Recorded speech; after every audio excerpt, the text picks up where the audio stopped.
नमस्कार दोस्तों, अयोध्या दर्पण में आपका स्वागत है। कहा जाता है कि सच्ची लगन और हौसले बुलंद हों तो मुकाम मिल ही जाता है। इसकी वानगी पेश की है हमारे सामने बैठे विपिन विश्वकर्मा जी ने। Vipin Vishwakarma ji preventive officer CGL से 2020 पे आपका चयन हुआ है।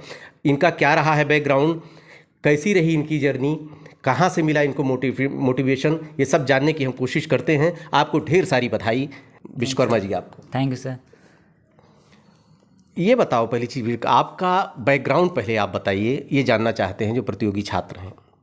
सर वैसे तो हम बहुत हमारे बैकग्राउंड बहुत ही गरीब परिवार से बिलोंग करते हैं सर। तो पापा टाइल्स वाइल्स लगाते हैं और पूरा परिवार उन्हीं पर निर्भर रहता है सर। जी जी जी।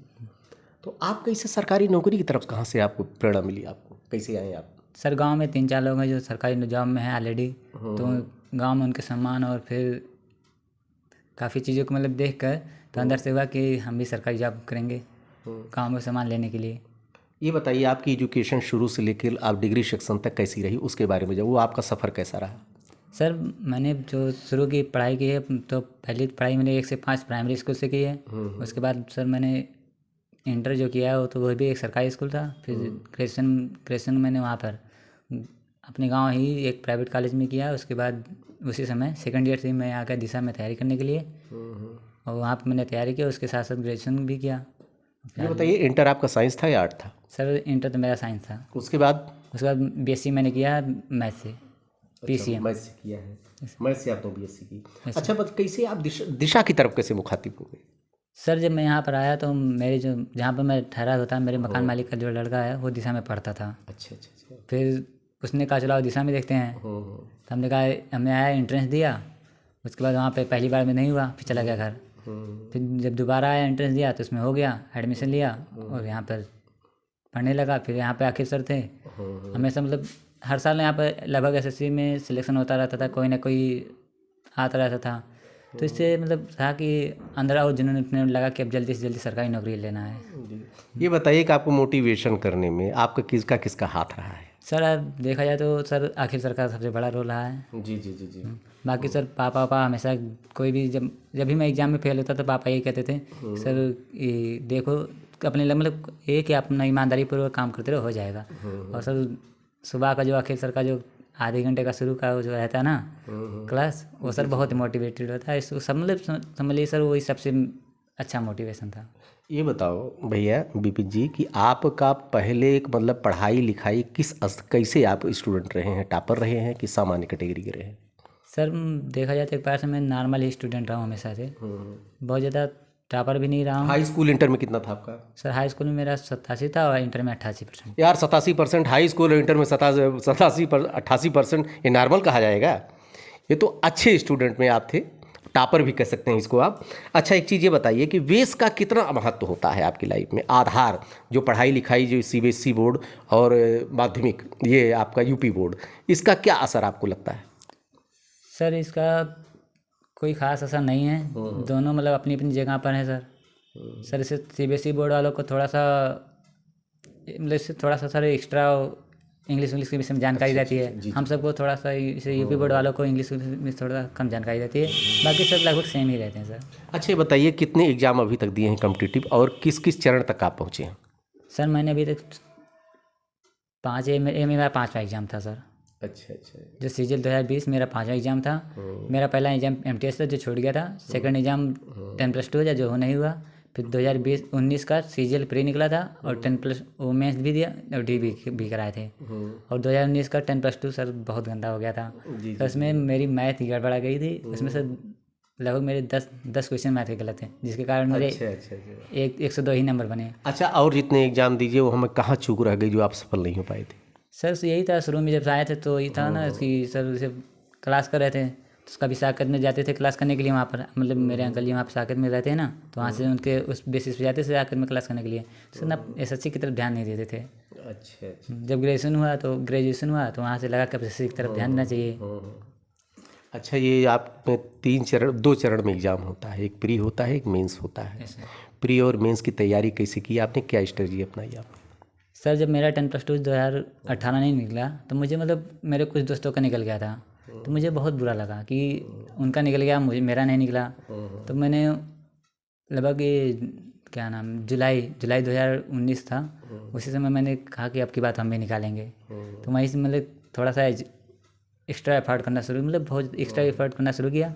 और इसके बाद मार्च 2020 में मेरा पेपर हुआ प्री का, और 153 नंबर आए थे। अच्छा खासा एक स्कोर था, और नॉर्मलाइज होकर 168 नंबर हो गया था सर। तो मतलब एक प्री एक अच्छे नंबर से निकल गया था फिलहाल। और मीन्स सर मेंस के दौरान उस समय लॉकडाउन लग गया। अच्छा खासा मुझे मौका मिल गया था तैयारी करने का। अच्छा। तो सर जी। उसके बाद मैंने, मेरी जो मैथ थोड़ा मोड़ा वीक थी, मैंने मैथ को और स्ट्रांग कर लिया और इंग्लिश पे थोड़ा ध्यान दिया। इंग्लिश तो मान लीजिए सर पढ़ता नहीं था, तो शुरू वहीं से किया था। तो सर वो क्या कहते हैं, इंग्लिश ले जाते मतलब काफ़ी हद तक अच्छी हुई, बट वहाँ तक नहीं पहुँच पाई कि सिलेक्शन ले सकें। ये बताइए कि एसएससी सीजीएल की तैयारी में कितना समय लगता है? सर मान के चलिए सर, तो अगर आप बेसिक से शुरू करेंगे 3 से 4 साल तो लग जाएंगे। अच्छा। आप ये मानते हैं कि जो सीबीएसई बोर्ड है उसका थोड़ा बेस मजबूत रहता है? हाँ सर, उसका तो थोड़ा मजबूत, हम सब यूपी बोर्ड के अपेक्षा थोड़ा सा मजबूत रहता ही है। तो तैयारी कब से शुरू करना चाहिए? आज के जो नए बच्चे हैं जो तैयारी का अभी इंटरमीडिएट जो उन्होंने किया है, तैयारी कब से शुरुआत कर देनी चाहिए उनको? सर उनको मेरे हिसाब से लगता है कि इंटरमीडिएट के बाद तैयारी शुरू कर देनी चाहिए। क्योंकि सर एक तरफ उनका ग्रेजुएशन कंप्लीट होगा, दूसरी तरफ उनकी तैयारी जो है वो एक अच्छे लेवल पे हो जाएगी। और हो ग्रेजुएशन कंप्लीट होने के बाद फर्स्ट अटेम्प्ट में ही वो सीजन निकाल देंगे तो थोड़ा अच्छा रहेगा। अच्छा, प्री और मेंस की जो आपने बुक्स को थोड़ा एडवाइस कर दीजिए। सर बुक्स का कोई प्रीवियस ईयर से इनफ है, और जो सर फिलहाल हम तो प्रीवियस ईयर ही सर लगाए हैं, और क्लास में जो क्लास नोट्स होती थी सर उसको लगाए हैं। अच्छा हाँ, एक चीज़ ये बताइए, जो कोचिंग से नोट्स प्रोवाइड कराए जाते हैं, जो सेल्फ बनाए जाते हैं नोट, आप किसको ज़्यादा प्रेफरेंस देंगे, या कौन सा नोट्स ज़्यादा आपके लिए यूज़फुल रहा? सर जो क्लास में सर लेक्चर देते हैं उस पर नोट्स जो बनाई जाती है वो सर सबसे बेस्ट होती है। अच्छा। सर उसमें उनकी बातों को सुन के लिखना, और फिर उसके बाद अपन सब मतलब सर पढ़ने में भी शॉर्ट सुटेबल पड़ता है और समझ में भी ज़्यादा आता है। अब किसी दूसरे को दार नोट्स को पढ़ना सर थोड़ा सा बेटर नहीं रहेगा। मॉक टेस्ट एक बहुत इंपॉर्टेंस होती है इसमें, आपके एसएससी सीजीएल में नहीं, सारे एग्जाम के लिए मॉक टेस्ट आवश्यक होता है, वनडे के लिए तो स्पेशली। ये बताइए इसमें, इसके लिए आपने की क्या राय है कि मॉक टेस्ट के बारे में आप क्या कहना चाहेंगे? सर मॉक टेस्ट तो किसी भी तैयारी के लिए बेस्ट है। सर किसी भी तैयारी के लिए सर मॉक टेस्ट जो है वो कंपलसरी है। क्योंकि मॉक टेस्ट लगाने से आपका ये पता चलता है कि आप इस समय कहाँ पर हैं और कहाँ पे आपको जाना है। सर उसमें इसके साथ साथ उसमें वो सर टाइम का जो है कि टाइम मैनेजमेंट किस प्रकार करें, ये सब भी सर इंक्लूड रहता है। तो इससे सर एक प्रकार से रहता है ना कि एग्ज़ाम में बढ़ने के बाद आपको ये नहीं लगता कि कहीं टाइम कम ना पड़ जाए। अच्छा, ये बताइए कि इसमें जो आपने परीक्षा हाल में स्ट्रेटजी अपनाई थी, एग्ज़ाम हाल में क्या स्ट्रेटजी टेक्निक होनी चाहिए, उसके बारे में ज़रा बताइए। सर एग्ज़ाम पहली बार तो सेंटर पे पहुंचा तो मुझे बहुत ज़्यादा घबराहट हो रही थी। तो वहाँ मेरे सेंटर पे दिशा के कई लोग थे, तो उन्होंने थोड़ा शांत कराया। उसके बाद मैंने कोचिंग के एक लोग प्रेजेंट में जीएसटी इंस्पेक्टर हैं दिवाकर भैया, उनसे मैंने 15 मिनट बात की। उनसे काफ़ी 15 मिनट बात करने के बाद मुझे मतलब थोड़ा बेटर फील हुआ। जब मैं अपनी सीट पे गया कंप्यूटर वाले, तो वहाँ बैठने के बाद थोड़ा सा प्रेशर बनने लगा, तो बैठ कर गाना गुनगुना रहा था। और क्या। अच्छा, कौन सा गाना था? गाना बताएं, कौन गुनगुना रहे थे? नहीं। अच्छा, ये बताइए आपकी रुचि और कहाँ है, इंटरेस्ट किसी चीज़ में, इसके पढ़ाई के अलावा भी किसी फील्ड में रुचि है आपकी? सर पढ़ाई के अलावा तो बहुत सी, जैसे मुझे क्रिकेट खेलना पसंद है, फिर गाना क्रिकेट तो यहाँ खेला नहीं सकते हैं, गाना सुनना पसंद है, गाना पसंद है? सर गाना सुनना पसंद है। अच्छा। मतलब आपने ताड़ लिया, गाने की बात करूँगा, गाने को बोल देंगे। चलो ठीक है बेटा, अच्छी बात है। अच्छा, टाइमिंग का बहुत बड़ा असर होता है आपके इसमें? सर टाइमिंग का एग्जाम में टाइमिंग का बहुत बड़ा फर्क? सर टाइमिंग के ही कि सर जैसे टाइमिंग के लिए आपको पहले से तैयार रहना पड़ेगा, क्योंकि वहाँ पे जाने के बाद कैसा पेपर आएगा ये नहीं पता होता। तो इसलिए सर घर पर ही मैथ को 2 घंटे का टाइमिंग लेकर आप पहले से प्रैक्टिस करते रहें। 2 घंटे में जितने 100 क्वेश्चन है, 100 क्वेश्चन 120 क्वेश्चन 2 घंटे में लगाना है। ये जब इस प्रकार लगाएंगे आप, तो सर आपका सर 2 घंटे में जो टाइम ड्यूरेशन हो जाएगा वो मैनेज हो जाता है सर। और मार्क टेस्ट लगाते हैं जब लगातार, तो सर टाइमिंग मैनेज होता रहता है कि टाइमिंग इतने टाइम में हो जाएगा। अब पेपर लेंदी ना आए तो, क्योंकि अगर पेपर लेंदी आएगा तो टाइम तो कम पड़ ही जाएगा। अच्छा, मैसेज एक कन्वे कर दीजिए अपने जितने अब छात्र तैयारी कर रहे हैं, जितने आपके प्रतियोगी और साथ में लगे हैं, उनके बारे में आप क्या कहना चाहिए, किस तरह की स्ट्रेटजी उनको अपनाना चाहिए?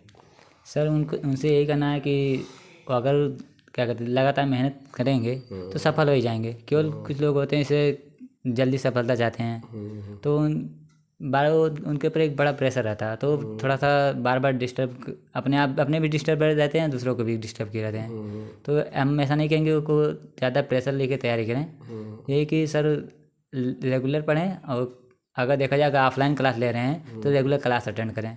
क्लास में एक जो चीज़ आपसे नहीं पूछा था मैंने, जो इंटरनेट इस समय चल रही, सोशल मीडिया चल रहा है, यूट्यूब इसका भी बहुत ज़्यादा इसमें फैशन चल रहा है, उसके बारे में आपका क्या कहना है? सर इसके बारे में फ़िलहाल तो जो ऑफलाइन क्लास है उसके अपेक्षा बेस्ट है। अच्छा, क्योंकि सर मैंने भी कुछ दिन ट्राई किया है तो पता लगा पढ़ते पढ़ते सो गया ऐसे कभी मन का क्लास किया, कभी मन का छोड़ दिया। सर इसमें सर थोड़ा सा लापरवाही ज़्यादा होती है। अगर आप ऑफलाइन क्लास कर रहे हैं इसमें सर आपको कंपलसरी रूप से आना रहता है। ये बात बहुत सही कहा आपने। इसमें रेगुलरिटी बनी रहती है, उसमें सर रेगुलरिटी का कुछ कह नहीं सकते। ये हैं विपिन विश्वकर्मा जी, प्रिवेंटिव ऑफिसर हो गए हैं। इनका बैकग्राउंड अगर सुनिए तो दंग रह जाता हूँ। पिताजी टाइल्स लगाते थे और आर्थिक स्थिति इतनी अच्छी नहीं थी। कोचिंग में अभी ये तो फिलहाल नहीं, अभी बता रहे थे आप कैमरा कि पिताजी से बेटा अपनी स्थिति अपने कोचिंग में अपनी कंडीशन के बारे में शेयर न करना, नहीं तो तुम्हारे अंदर हीन भावना आ जाएगी, ऐसा पापा जी कहते थे ना। जी सर। ठीक, ये बच्चा लेकिन आज तो बन गए हैं, इसलिए इनका बैकग्राउंड जाना आवश्यक है, जिससे बच्चों को प्रेरणा मिल सके कि इनके पिताजी की क्या स्थिति थी। इसलिए बच्चों मेहनत कीजिए, आप लोग खूब परिश्रम कीजिए, सफलता इसी तरह एक दिन विपिन विश्वकर्मा की तरह आपके कदम चूमेगी। ढेर सारी शुभकामनाएं, धन्यवाद आपको।